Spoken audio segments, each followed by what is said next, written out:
Olá, eu sou Alan Victor e seja muito bem-vindo ao canal. No vídeo de hoje nós vamos falar sobre a continuação da linha cronológica a respeito do Brasil República. Após a Era Vargas, o que veio foi um movimento de época chamado o populismo.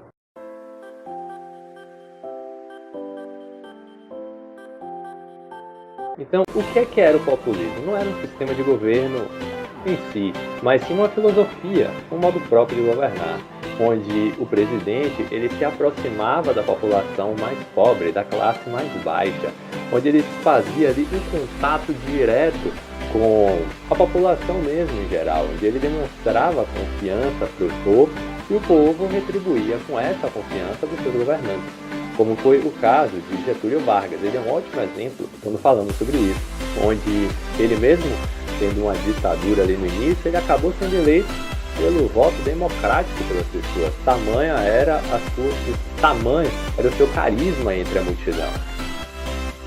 O populismo ganhou espaço porque havia acabado ali a Segunda Guerra Mundial.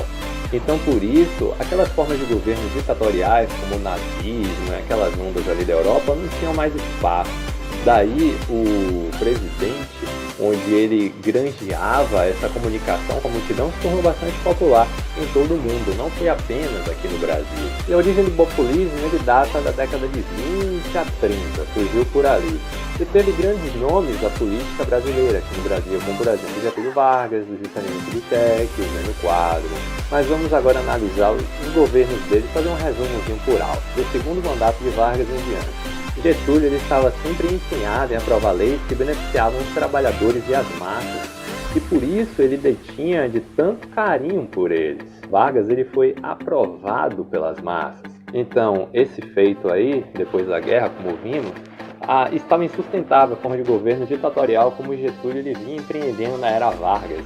E devido à grande pressão que estava havendo ali para ele renunciar, ele acabou aceitando aquilo e realmente renunciou, o que mostrou ser algo muito bom e que o ajudou a ser reeleito cerca de 5 anos mais tarde, em 1951. E com essas eleições, Eurico Gaspar Dutra, que foi indicado por Getúlio Vargas, acabou assumindo a presidência do Brasil. A situação mais importante foi o plano social e econômico, que trazia alimentação, saúde, transporte e energia. Daí o Vargas ele assume pela segunda vez a presidência do país, onde ele foi eleito por voto direto. E aí ele fundou a Petrobras, a grande refinadora de petróleo que está aí em pé até hoje em dia. Era estatal, agora foi privatizada, quase quebraram a Petrobras, mas enfim, foi uma empresa de muito nome que gerou muitos empregos e fez muitas coisas na história do nosso país. Mas havia uma oposição a Vargas, que era a UDN, o partido político da época, a União Democrática Nacional.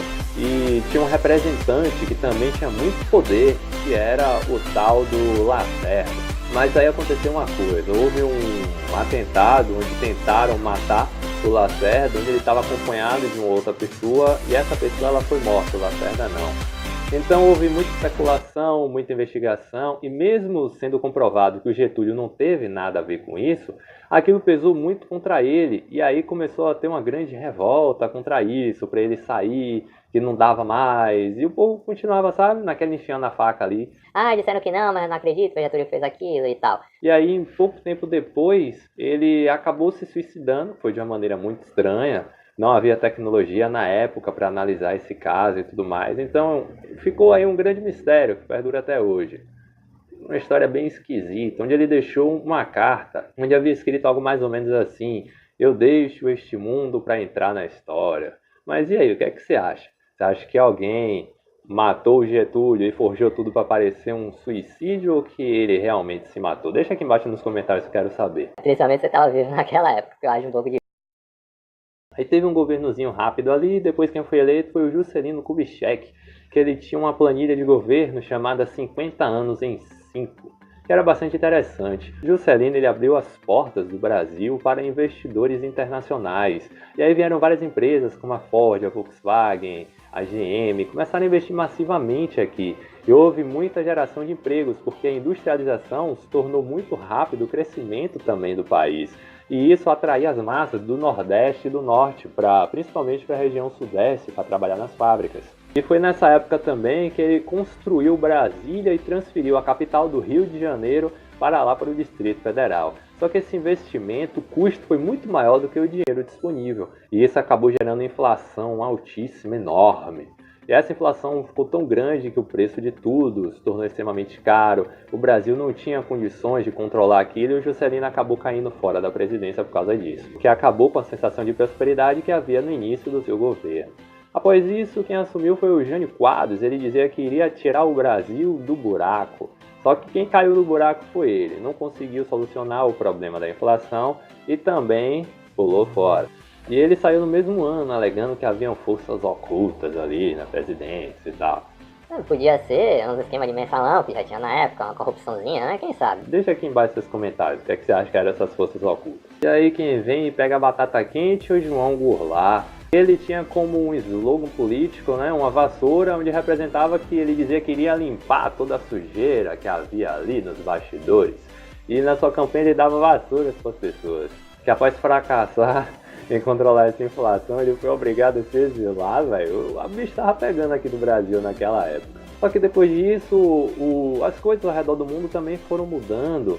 Começou a Guerra Fria e esse tipo de governo também já não estava mais tão sustentável assim. Então o que veio foi a ditadura militar do século XX, a segunda.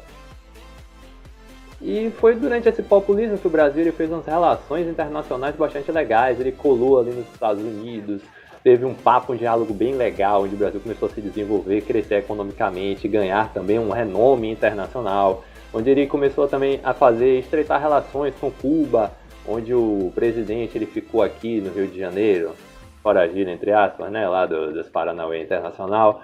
Ele também teve umas relações com a China, foi enviado um diplomata para lá, começou a ter umas conversas por lá e com os países comunistas em geral também. O Brasil foi abrindo suas portas assim para estabelecer relações, fechar acordos, esse tipo de coisa. Esse é o nosso vídeo de hoje, galera. Se vocês gostaram, deixa o like aí. Convido vocês a continuarem assistindo outros vídeos aqui do canal. Temos conteúdo para todas as idades, todos os públicos.